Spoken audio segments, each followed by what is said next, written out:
नमस्कार सांग मैंने आज एक फ्रेश वीडियो को आपण मन को स्वागत। आज आम वीडियो साहाय्य मन शरीर सुस्थता दिवस विषय रे एक 20 धाड़ी रचना लिखा जोटा कि प्रत्येक वर्ष जनवरी मास तृतीय दिन रे अर्थात 3 तारिख रे पालन करा जाय जहाँ इंग्राजी रे international mind body wellness day मध्य कहा जाए। आसतु यही दिवस विषय रे 20 धाड़ी माध्यम आम कहीं दिवस पालन करते कौन आम गुरुत्वपूर्ण से विषय ओडिया रे सब किसी जानिबा।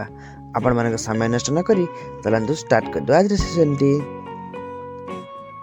प्रथम धाड़ी अंतर्जातीय मन शरीर सुस्थता दिवस प्रति वर्ष मन और शरीर समन्वय को स्मरण करने पई पालन करा जाए। द्वितीय धाड़ी एही दिवस आमको मानसिक और शारीरिक स्वास्थ्यर गुरुत्व बुझाए। तृतीय धाड़ी सुस्थ मन थिले शरीर मध्य सुस्थ रहे। चतुर्थ धाड़ी सुस्थ शरीर मन को सकारात्मक भावे प्रभावित करे। पंचम धाड़ी योग और ध्यान मन शरीर संतुलन पाई बहुत उपयोगी। षष्ठ धाड़ी प्राणायाम द्वारा मन शांत और शरीर सचेतन रही है। सप्तम धाड़ी सकारात्मक चिंता मन को शक्तिशाली करे। अष्टम धाड़ी नियमित व्यायाम शरीर को फुर्तीला रखे।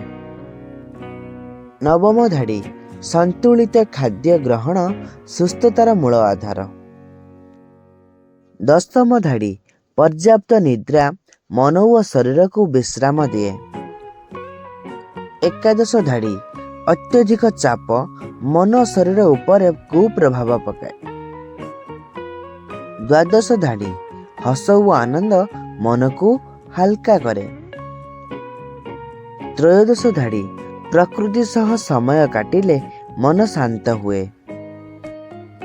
चतुर्दश धाड़ी आत्मस्नेह व आत्मसम्मान सुस्थता पाई आवश्यक।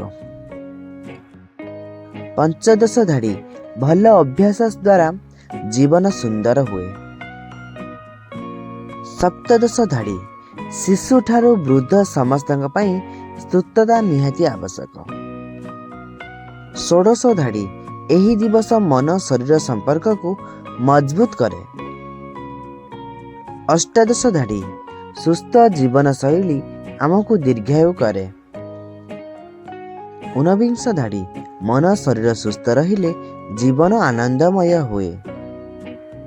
20 धाड़ी तेणु आसंतु आमे सब मिसी सुस्थ मन और सुस्थ शरीर पाई प्रतिज्ञा करिबा।